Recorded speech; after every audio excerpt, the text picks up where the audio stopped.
Hey everyone, my name is Utkarsh Sharma. Welcome back to this series जहाँ पे मैं आपको प्रीवियस क्वेश्चंस को इस तरह से सॉल्व करा रहा हूँ कि ना कि जस्ट आपको ये पता चले कि उसका आंसर क्या है करेक्ट, साथ ही साथ आपका रिवीजन भी होता चले. Alright, my name is Utkarsh Sharma and I'm your psychology mentor at Study Capital. I give coachings and mentorship to the students जिन्हें अपनी यूनिवर्सिटीज़ को एस करना है for the preparation of psychology in their CUET 2024. अगर आपको मेरे batches join करने हैं, मेरे बैचेस आर लाइव और सारी डिटेल्स आपको स्क्रीन पे मिल जाएंगी. स्टडी कैपिटल ऐप को आप डाउनलोड कर सकते हैं प्ले स्टोर से एंड आपको आगे प्रोसेस वहाँ पे खुद ही पता चल जाएगा. ओके, चलिए शुरू करते हैं आज के इस वीडियो से. 21 question. The concept that organizations are structured by a chain of command that grows with increasing levels of authority is referred to as scalar principle. ये scalar principle का मतलब ही यही होता है कि किसी भी ऑर्गेनाइजेशन या किसी भी कंपनी में आपके जो जॉब्स के अथॉरिटीज़ होती है, boss, manager, then lower orders पे एम्प्लॉय और लोअर ऑर्डर पे प्यून्स, ये सब बटे रहते हैं किस ऑर्डर में, किस अथॉरिटी में सबको काम करना है. Then Dash refers to the way that the position and the task within that position are organized, including how and when the tasks are done and any factors that affect the work. This is known as job design. So basically job design का मतलब ही यही होता है कि आपके job में किस तरह के काम आपको करने हैं, किस तरह की एक्टिविटीज़, टास्क आपको परफॉर्म करने हैं, सारी चीज़ों की इन्फॉर्मेशन आपको रहे और आप उसके अकॉर्डिंग अच्छे से काम कर सको. Career stage in which one begins to search for work and finds first job is known as establishment stage. So basically ये organizational establishment की एक थ्योरी होती है जहाँ पे सबसे पहले आपकी से होती है exploration stage. आप इसको ऐसे समझ सकते हो कि आप जॉब ढूंढ रहे हो अभी, फिर जैसे ही आपको जॉब मिल जाती है आप स्टैब्लिश हो जाते हो, देन आप करियर में ग्रोथ करते हो, देन आपका एक प्लेटो आता है और आप डिक्लाइनिंग वाला एज शुरू हो जाती है वहाँ से. The ability to control one's impulsive judgment and reaction is known as self regulation. ठीक है, सेल्फ एफिकेसी इज समथिंग कि मुझे बिलीव है कि मैं काम कर सकता हूँ. सेल्फ रेगुलेशन इज लाइक कि जब मैं अपने इमोशंस या बेसिकली अपने एग्रेशन को, इम्पल्शंस को कंट्रोल कर सकूँ. The dash is defined as a desire to establish and maintain friendly and warm relationship with other people. This is simply need for affiliation. किसने थ्योरी दी थी? है ना, राइट? मैक्लेनन. ओके, ऑलराइट, आपको आई गेस ये theory याद होगी. तीन तरह की नीड्स ऑफ अचीवमेंट होती है जो मैंने बताया था: need for achievement, need for power and need for आपका अफिलिएशन. Achievement and power. जो स्ट्रेंथ, अगर इससे एक और क्वेश्चन बन सकता है कि which of the following does not belong to McClelland's theory, answer होगा इसका need of strength. Then dash refers to the rules for engaging in appropriate and effective communication. Answer होगा इसका pragmatics. semantics का मतलब बेसिकली contextual basis पे study होता है, ठीक है. देन syntax आपका रूल्स एंड ग्रामर रूल्स जो वर्ड्स को जोड़ने में हेल्प करते हैं एक मीनिंगफुल वर्ड बनाने में. एंड फोनोलॉजी इज सिंपली की स्टडी की जो साउंड्स हैं उनकी स्टडी करना, ठीक है. Dash refers to the rules governing the structure of the sequence of speech sounds. Alright, ये क्वेश्चन आ ही गया, ठीक है. That's phonology. कि आप जब स्टडी करते हो इस तरह की, किस तरह से स्पीच साउंड्स को आप कनेक्ट करोगे, वर्ड्स बनाओगे, प्रोनाउंसिएशंस करोगे, ये सारी चीज़ें आपकी फोनोलॉजी में आती हैं, ठीक है. फोनिम याद रखो, smallest unit of sound. Morpheme मतलब होता है smallest unit of meaningful sound, ठीक है. तो दो चीज़ें आपको याद रखनी है. Then dash is a type of play in which children use material to make things not for utilitarian purpose but rather for enjoyment they derive from making them. This is simply constructive play. जहाँ पे बच्चे जो होते हैं construct करते हैं चीज़ों को लेके, कोई क्ले से बना रहा है, कोई रूबिक्स क्यूब को सॉल्व कर रहा है, कोई ऐसे साबुन की टिकिया लेके ऐसे कार बना, ट्रेन बना रहा है. They just do these all things just for the sake of enjoyment. This is known as constructive play. Dash is child railing style is low in acceptance and involvement and high in coercive behavioral control and low in autonomy granting. Basically, this is something which is dictatorial, तानाशाही. Hitler की याद आ रही है, answer होगा authoritarian. कैसे? मैंने याद करने का तरीका बताया था कि अथॉरिटेटिव सबसे अच्छी पेरेंटिंग स्टाइल होती है जहाँ पे एक्सपेक्टेशंस भी होती हैं पेरेंट्स को बच्चों से, लेकिन एट द सेम टाइम वो एक इमोशनल वार्मनेस को भी मेंटेन करके रखते हैं. देन आपका अथॉरिटेरियन सबसे डिक्टेटरशिप स्टाइल होती है. परमिसिव इज लाइक कि ज़्यादा उम्मीद नहीं है बट हम तुम्हें प्रेशर भी नहीं बना रहे हैं. अनइन्वॉल्व में बेसिकली चीज़ें खराब होती हैं क्योंकि इसमें पेरेंट्स बिल्कुल भी ध्यान नहीं देते हैं. ऑलराइट, फिर हम शुरू करते हैं. According to Sigmund Freud the id operates on the pleasure principle. बहुत ही इंपॉर्टेंट क्वेश्चन है, अच्छा क्वेश्चन है. क्यों? क्योंकि जो आपका इड होता है वो प्लेजर प्रिंसिपल पे काम करता है, ठीक है. उसको चाहिए ही चाहिए हर चीज़. जो ईगो होता है वो आपका रियलिटी प्रिंसिपल पे काम करता है और जो सुपर ईगो है वो आपका मोरालिटी पे काम करता है. ये तीन चीज़ें आपको ध्यान रखनी पड़ेंगी. Then In ecological theory, dash includes the face-to-face interactions that a person has in her immediate settings such as home, school, etc. Simple है, इकोलॉजिकल थ्योरी है आपकी ब्रॉनफेन बॉल की, और ये आंसर होगा इसका माइक्रोसिस्टम। ठीक है, ये अलग अलग सिस्टम से ये इंटरेक्शन दिखाते हैं बच्चे के उसके एनवायरनमेंट के साथ किस लेवल पे कितने एक्सटेंट तक उसके इंटरेक्शंस हैं। देन आगे बढ़ते हैं, genes that are usually expressed in the phenotype is known as dominant gene. अब बेसिकली आपके बॉडी में थोड़ा सा बायो प्लीज सर ना, आपके बॉडी में दो तरह की जीन्स होते हैं, डोमिनेंट और रिसेसिव। डोमिनेंट इज बेसिकली जो जीन एक्टिव है, जो दिख रहा है लोगों को फिनोटाइप में दिख रहा है। ठीक है, जैसे मेरी ब्राउन कलर की आंखें हैं, मेरा वीटिश कलर है, मेरी हाइट इतनी है, ये सारे कुछ जीन्स रहे होंगे जो डोमिनेंट थे, तभी मेरी हाइट ऐसी, तभी मेरा वेट ऐसा है, तभी मेरा स्किन कलर ऐसा है। ठीक है, बहुत सारे जीन्स आपके रिसेसिव होते हैं जो डोमिनेंट नहीं होते हैं, विजिबल नहीं होते हैं। If a child believes that stealing in order to save life is okay because life is even more important than following the law, the child would be in the stage of moral development. Goldberg की moral development stage है basically 3 level 6 stages। ये है सबसे last stage जो आपकी आती है post conventional। ठीक है, as objects approach near the eye, the lens thickens to more spherical shape through the contraction of the ciliary body muscles. This phenomenon is known as accommodation. अभी थोड़ा सा controversial problem है यहाँ पे, क्योंकि accommodation कुछ कुछ बुक्स में बायनोकुलर क्यूज की हेडिंग में दिया हुआ है, कुछ कुछ बुक्स में वो मोनोकुलर क्यूज की हेडिंग में दिया हुआ है। हम लोगों ने बहुत ट्राई किया, मैंने बहुत ट्राई किया इसका एग्जैक्ट आंसर पता करने के लिए, but it's up to you कि आप उसको मोनोकुलर में मानोगे या बायनोकुलर में। इस क्वेश्चन का आंसर है अकोमोडेशन। कि आप अगर पास देखते हो दूर देखते हो, आपके आई मसल जो होते हैं, लेंस होते हैं, वो मूव होते हैं, इधर होते हैं, ताकि वो अकोमोडेट कर सके, चीज़ों को बैलेंस कर सके। ठीक है, the procedure where the research participants are given information about the nature and purpose of the study after the study, this is known as debriefing। कि हम बताते हैं कि एक्सपेरिमेंट क्यों किया हमने, क्या क्या आपको हो सकता है, और बेसिकली कुछ अगर उनको डिस्ट्रेस होता है, कुछ उनके क्वेश्चंस होते हैं, उनको हम सॉल्व करते हैं। इन्फॉर्म कंसेंट इज लाइक कि बेसिकली किसी स्टडी को करने से पहले किसी के ऊपर आप उसकी परमिशन लेते हो कि क्या मैं स्टडी कर सकता हूँ वहाँ पे। ठीक है, एंड डिसप्शन इट्स लाइक कि आप कभी कभी कुछ पार्टिसिपेंट्स पर अगर कुछ रिसर्च कर रहे हो तो आप उनसे कुछ चीज़ें छुपा के रखते हो, आपके कोर एम्स क्या हैं स्टडी को लेके, जस्ट बिकॉज कि वहाँ पे कोई बायसनेस ना आ जाए। ऑलराइट, देन इन स्टेजेस को आपको एक ग्रुप ऑर्डर में रखना है। मैंने बताया था ग्रुप फॉर्मेशन की स्टेज होती है। सबसे पहले आपकी स्टेज आएगी फॉर्मिंग, जहाँ पे लोग इकट्ठा होना शुरू होते हैं। देन आता है स्टॉर्मिंग, एकदम से बवाल मच जाता है, तूफान आ जाता है ग्रुप में, जहाँ पे लीडरशिप कौन होगा, गोल्स क्या होंगे, सब पूरा तय हो रहा होता है। देन आता है आपका नॉर्मिंग, नॉर्म्स बनते हैं, रूल्स एंड रेगुलेशन बनते हैं, टास्क बनते हैं, तुम ये करोगे मैं ये करूंगा। देन एक्चुअली में लोग परफॉर्म करना शुरू करते हैं, तो वो हो जाएगा परफॉर्मिंग स्टेज। एंड सब कुछ जब पूरा हो जाता है एडजॉर्निंग स्टेज, खत्म। Barriers based on the organizational bias that prevents females from advancing to the top level position is known as glass ceiling। ये basically एक फेमिनिस्ट मूवमेंट से निकला था ये कंसेप्ट, ग्लास सीलिंग की। फीमेल्स के पास एक्चुअली में सोसाइटी में एक अदृश्य छत है, ग्लास इज ट्रांसपेरेंट, सो एक ट्रांसपेरेंट सीलिंग है जिसकी वजह से वो टॉप पोजीशंस में नहीं जा पा रही हैं। Dash are referred to the beliefs about the social groups in terms of traits and characters that provide a cognitive framework for processing। अब कहीं भी वर्ड बिलीव आ रहा है किसी ग्रुप को लेके, बिलीव्स आ रहे हैं किसी ग्रुप को लेके, आंसर होगा स्टीरियोटाइप्स। अब स्टीरियोटाइप्स और प्रेजुडिस में डिफरेंस क्या होता है? प्रेजुडिस होता है basically extreme negative stereotypes. Stereotypes could be positive, could be neutral, could be negative. लेकिन अगर जो एक्सट्रीम नेगेटिव स्टीरियोटाइप्स होते हैं, these are known as prejudice. And discrimination क्या होता है? प्रेजुडिस और ये सब कुछ आपका कॉग्निटिव पार्ट है, अफेक्टिव पार्ट है। इसी का एक बिहेवियरल पार्ट, बिहेवियर भेदभाव करना, behavioural part, this is known as discrimination. ठीक है, Ajay quit smoking after his favorite celebrity has recently started a campaign on healthy lifestyle. This is known as cognitive dissonance. किसने दिया था? Leone फेस्टिंजर ने। जब आपके दो कॉन्ट्रास्टिंग एटीट्यूड्स आपके अंदर प्रॉब्लम क्रिएट कर रहे होते हैं, तो उसको सॉल्व करने के लिए, डिसोनेंस को सॉल्व करने के लिए आपको किसी एक एटीट्यूड को हटाना पड़ता है। ठीक है, बाकी आपका इंस्ट्रूमेंटल लर्निंग बेसिकली आपका वही classical conditioning and open conditioning वाला है। विकायरस लर्निंग आपका दूसरों से देख के हम सीखते हैं चीज़ें, ऑब्जर्वेशन लर्निंग की तरह होता है ये। Misperceptions resulting from the misinterpretation of information received by our sensory organs is known as simply illusions।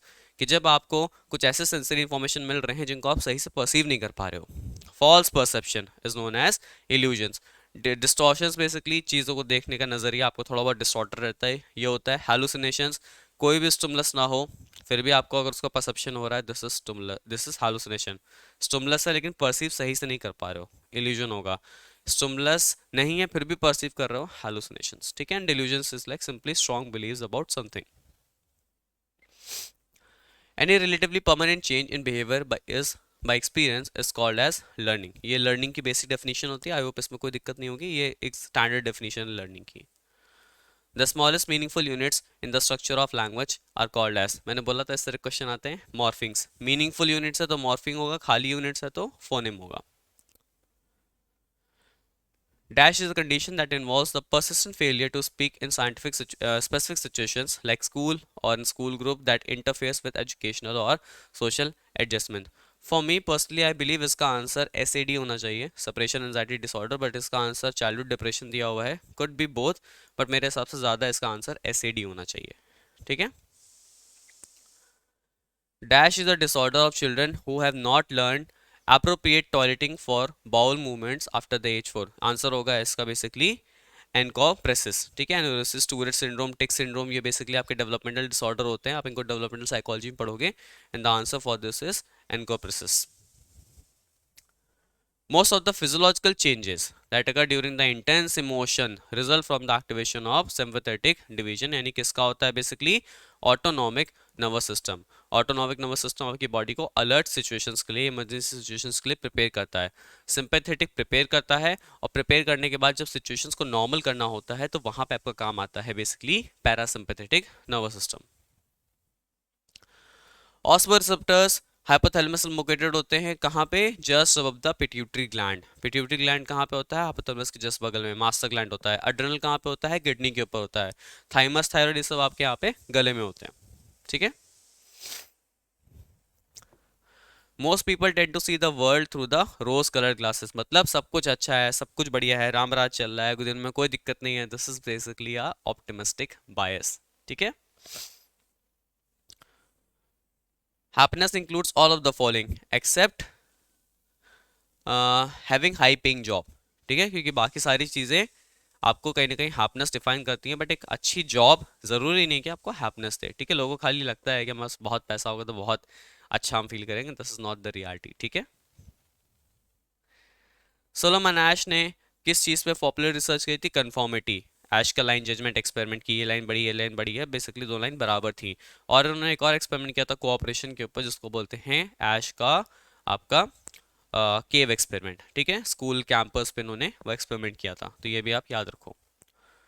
We typically attribute our success to our internal characteristics whenever we perform well on a task. This is simply known as self-serving bias, कि मेरे साथ कुछ अच्छा हुआ, मेरे CVT में बहुत अच्छे नंबर आए तो मैंने बहुत मेहनत करी, मैं बहुत अच्छा हूँ पढ़ाई में, मेरे सीवीटी में खराब नंबर आए तो पेपर ही टफ था। This is known as self serving बायस, ठीक है। ये एट्रीब्यूशन के एरर्स होते हैं, इंपॉर्टेंट, आपको पढ़ लो, इसको तैयार कर लो। फंडामेंटल एट्रीब्यूशन बायस भी इंपॉर्टेंट है, फंडामेंटल एट्रीब्यूशन एरर, ठीक है। ये बेसिकली होता है कि जब आप इसको करस्पॉन्डेंस बायस भी बोलते हैं, ठीक है, ध्यान रखना, इसको करस्पॉन्डेंस बायस भी बोलते हैं। इसलिए सामने वाला आ रहा था, सामने वाला एग्जाम में फेल हो गया, दैट मीन्स कि वो फालतू इंसान है, पढ़ता ही नहीं बिल्कुल भी, ये होता है सेल्फ। और अगर हम एग्जाम में फेल हो गए तो मतलब पेपर बहुत टफ था, दिस इज फंडामेंटल एट्रीब्यूशन बायस, ठीक है। Attribution something why this behaviour is happening, क्यों ये चीज हो रही है। A person who agrees to small requests initially is more likely to comply with a larger demand later. This is simply foot in the door. ठीक है, door in the face क्या होता है, एक बहुत बड़ी रिक्वेस्ट बोलो जो कि रिजेक्ट होने वाली है, पता है, उसके बाद एक छोटी सी रिक्वेस्ट बोल दो कि भाई 1000 रुपए दे दो, पता है दोस्त मना करेगा, मना कर देगा, फिर 100 रुपए मांग लो, मिल जाएंगे, ठीक है, ट्राई करना। Then increased sensitivity to a painful stimulus is simply known as hyperalgesia, ठीक है। स्कीमिया और एक्यूट पेन, ये बेसिकली आपके स्ट्रोक के कंडीशंस होते हैं, तो ये तो बिल्कुल नहीं होंगे। देन अलोडीनिया नहीं होगा, हाइपरग्लासिया ये होगा आपका करेक्ट आंसर।